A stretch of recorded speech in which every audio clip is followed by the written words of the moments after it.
कौवे के पड़ोस में टोंटा और टोंटी रहते थे। टोंटे और टोंटी में बहुत प्यार था, जबकि कौवा और कौवी हर समय आपस में लड़ते रहते थे। इसलिए कौवी को टोंटा और टोंटी पे बहुत गुस्सा आता था।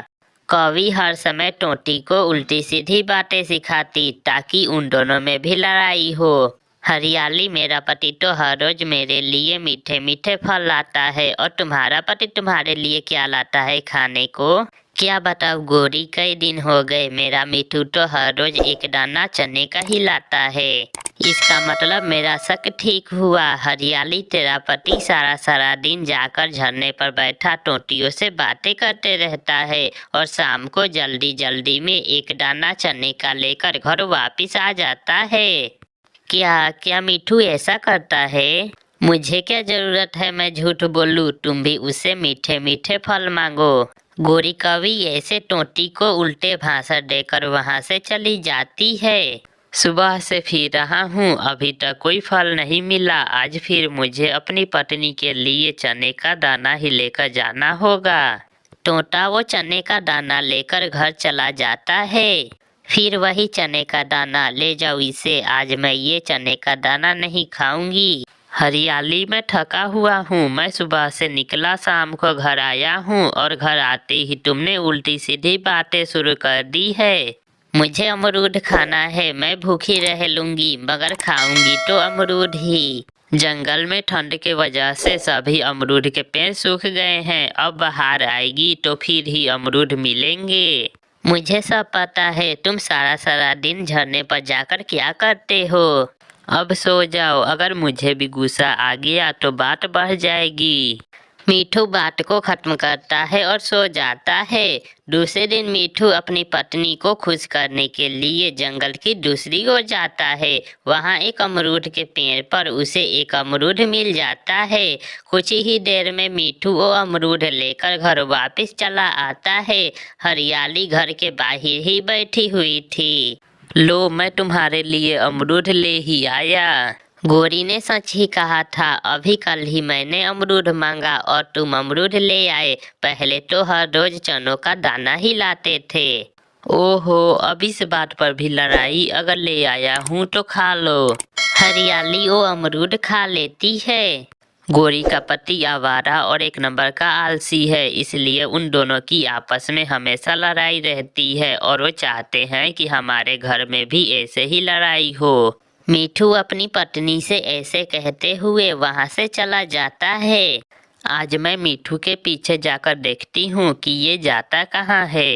हरियाली भी मीठू के पीछे जाती है। मीठू, क्या तुमने दाना ढूंढ लिया है? नहीं चिड़िया बहन, मैं तो कल से भूखा हूँ। अभी अभी एक अमरूद मिला था, वो भी अपनी पत्नी को देकर आ रहा हूँ। अब निकला हूँ अपने लिए कुछ ढूंढने, देखो आज भी कुछ मिलता है या नहीं खाने को। ये सब हरियाली झाड़ियों में छुपी सुन रही थी। उसकी आंखों में आंसू आ जाता है। मीठू भैया, चले जंगल की दूसरी तरफ किसान के खेत में जाते हैं। मुझे तो अभी भोजन ढूंढकर अपने बच्चों को भी देखना है। मीठू और चिड़िया वहां से चले जाते हैं। मैं बहुत बुरी हूँ जो अपनी पति से लड़ाई करती हूँ। एक चिड़िया है जो उसे दाना भी लाना होता है और अपने बच्चों का देखभाल भी करना होता है। उड़ते उड़ते हरियाली टोंटी कौओं के घर के पास से गुजरती है। वो वहाँ रुकती है।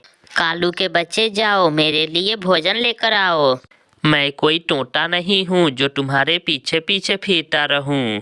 उस मोटी चोंच वाले से तो मैं खुद बहुत जलती हूँ। अभी अभी इतना बड़ा अमरूद लेकर भागा जा रहा था। मैंने बोला इसे खा लो, क्यों इतने बोझ उठाए जा रहे हो? तो बोला, मैं ये अमरूद अपनी पत्नी के लिए लेकर जा रहा हूँ। हरियाली उड़ती है और सीधी अपनी घर चली जाती है। वो अपने पति का बेसब्री से इंतजार कर रही थी। शाम को उसका पति घर आता है। उसके पास एक बेरी थी। हरियाली, देखो देखो मैं तुम्हारे लिए क्या लाया हूँ। मैं तुम्हारे लिए बेरी लाया हूँ। मगर हरियाली की आंखों में आंसू देखकर टोंटा परेशान हो जाता है। सॉरी, माफ करना, क्या तुम्हें बेरी पसंद नहीं है? मैं ले आऊँगा, कल मैं फिर अमरूद ले आऊँगा। मिठू जी मुझे माफ कर दे, मैं भूल गई थी। मैं गोरी की बातों में आकर आपसे लड़ाई की। ये बेरी आप खा ले, मुझे पता है आप भी भूखे हैं। मैं चिड़िया और आपकी बातें सुन ली थी। हरियाली, अगर कभी कभी लड़ाई करने से आपको मुझ पर इतना प्यार आता है तो फिर कभी कभी लड़ाई ही अच्छी है। फिर वो पति पत्नी मीठी नींद सो जाते हैं। प्यारे दोस्तों, इस कहानी को लाइक, अपने दोस्तों के साथ शेयर और चैनल को सब्सक्राइब करना बिल्कुल मत भूलना। आपका धन्यवाद। जग्गू कौवा बहुत कमजोर हो गया था। वो दूसरे बच्चों के साथ खेलने घर से तो चला जाता, मगर किसी पेड़ के नीचे जाकर बैठा रहता। वो बच्चों को खेलते हुए देखता रहता।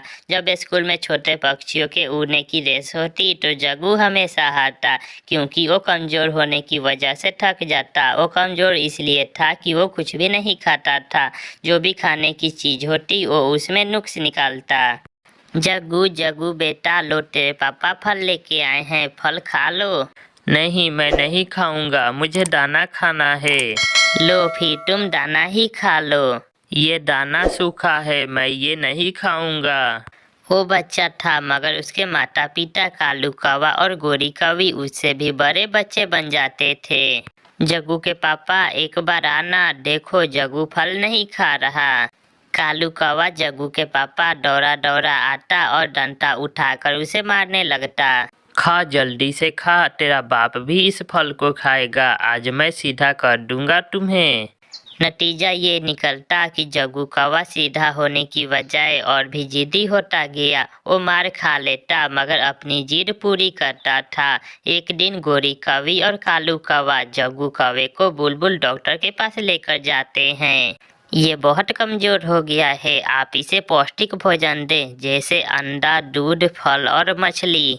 क्या करूं बुलबुल डॉक्टर? बहुत कोशिश करने के बाद भी जग्गू कुछ भी नहीं खाता। मार से नहीं, इसे प्यार से समझा कर देखे। बच्चे मार की बजाय प्यार से बात मान लेते हैं। छोटी छोटी बातों पर इसका हौसला बढ़ाएं। दूसरी तरफ चिड़िया अपने बेटे कुकू को हर बात प्यार से समझाया करती थी। मम्मा, मैं चने का दाना नहीं खाऊंगा। कुकू बेटा, जो बच्चे चने का दाना नहीं खाते वो कमजोर हो जाते हैं। जब मैं छोटी सी थी तो मैं भी ऐसे ही जिद किया करती थी, मगर जब मैं बीमार हुई तो पूरे 5 टीके लगे मेरे। नहीं नहीं मम्मा, मैं तो मजाक कर रहा था, मैं तो सब खा लूंगा। चिड़िया ऐसे प्यार से अपने बेटे को समझाया करती थी। लो जग्गू बेटा, उबला हुआ अंडा खा लो। बुलबुल डॉक्टर ने कहा है कि तुम हर रोज उबला हुआ अंडा खाया करोगे। मुझे अंडे से बू आती है, मैं अंडा नहीं खाऊंगा, नहीं खाऊंगा, नहीं खाऊंगा। देखती हूँ तू आज अंडा कैसे नहीं खाता। जग्गू के पापा, आना एक बार देखें, जग्गू अंडा नहीं खा रहा। कालू कौवा गुस्से में आता है और जग्गू को मारने लगता है। कालू कौवा जग्गू को लेटाकर उसके ऊपर बैठ जाता है। खोल खोल अपना मुंह, मैं तेरे मुंह में ये पूरा ही अंडा डालूंगा। कुकू बेटा, मैं अभी आई। ये कौवों के घर से कैसा शोर आ रहा है? शोर सुनकर पड़ोसन चिड़िया कौवों के घर आती है। कालू कालू, शर्म करो, छोड़ो बच्चे को। कैसे मारपीट कर रहे हो बच्चे के साथ? चिड़िया, तुम नहीं जानती हो इस बच्चे को। इसने हमारे नाक में दम कर रखा है, ना कुछ खाता है ना पीता है, और ये सारा पैसा दवा में लगवा देता है हमारा। कालू, छोड़ो इसे। चिड़िया जग्गू को एक तरफ कर लेती है। बच्चे को मारने या ऐसे डांटने से और बिगड़ जाते हैं। इसे प्यार से समझाओ। चलो जग्गू, मेरे साथ चलो बेटा। मैं जग्गू को कुछ दिनों के लिए अपने साथ अपने घर ले जाती हूँ। फिर देखना जग्गू सब खाएगा और हर कहना मानेगा। ले जा चिड़िया, हम भी तो देखे कहाँ कमी है हमारे समझाने के तरीके में, या फिर बच्चा है ही ऐसा। देखता हूँ मैं भी। चिड़िया, तुम इसे कैसे सीधा करती हो। चिड़िया जग्गू को अपने साथ अपने घर ले जाती है। जग्गू बेटा, चुप कर जाओ बेटा। मम्मा पापा हमेशा मारते हैं, कभी अंडा न खाने पर और कभी दाना न खाने पर। फिर चिड़िया जग्गू को अपने साथ दाना लेने जाती है। कुकू बेटा, आप जग्गू से बातें करें और मैं आपके लिए फल ढूंढ कर लाती हूँ। चिड़िया दोनों बच्चों को एक पेड़ पर बैठाकर दाना लेने चली जाती है। जग्गू दोस्त तुम्हारा भी है। मैं अपनी मम्मा का हर कहना मानता हूँ, सब खा लेता हूँ, क्योंकि मम्मा पापा को मालूम है कि हमारे लिए क्या बेहतर है क्या नहीं। चिड़िया मीठा फल लेकर आती है, कुकू वो फल खा लेता है। जग्गू बेटा आप भी खा लो। नहीं, मुझे ये पसंद नहीं है। मैं छिलका उतार कर देती हूँ आपको, देखते हैं ये फल मैं ख़त्म करती हूँ या आप। ऐसे चिड़िया बहुत प्यार से जग्गू को फल खिला देती है। सुबह नाश्ते में चिड़िया अंडा आमलेट बनाती है। मुझे आमलेट पसंद नहीं है। कुकू बेटा अपने दोस्त जग्गू को खाकर बताओ कि अंडा आमलेट कैसी बनी है। कुकू अंडा आमलेट खाने लगता है। बहुत बहुत स्वादिष्ट, वाह वाह, मिर्ची वाली अंडा आमलेट बहुत स्वादिष्ट है। ये देखकर जग्गू भी अंडा आमलेट खा लेता है। जो चीज़ जग्गू को पसंद ना होती वो चिड़िया उसे प्यार से समझाकर खिला देती थी। अब जग्गू सब खाने लगा था, वो तो अब उबला हुआ अंडा भी खाने लगा था। फिर चिड़िया जग्गू को उसके मामा पापा के पास लेकर जाती है। गोरी और कालू मैं न कहती थी आपका जग्गू को समझाने का तरीका गलत है, अब जग्गू सब खाएगा। मम्मा मम्मा, क्या घर में उबला हुआ अंडा है? ये सुनकर गोरी और कालू हैरान हो जाते हैं और चिड़िया से अपनी गलती मानते हैं। हाँ चिड़िया, मैं मान गया, बच्चों को समझाने के लिए मार से ज़्यादा प्यार की ज़रूरत होती है। ऐसे जग्गू कौवा सब खाने लगता है और गोरी और कालू अपने जग्गू को प्यार से समझाने लगते हैं। प्यारे दोस्तों, इस कहानी को लाइक, अपने दोस्तों के साथ शेयर और चैनल को सब्सक्राइब करना बिल्कुल मत भूलना। आपका धन्यवाद।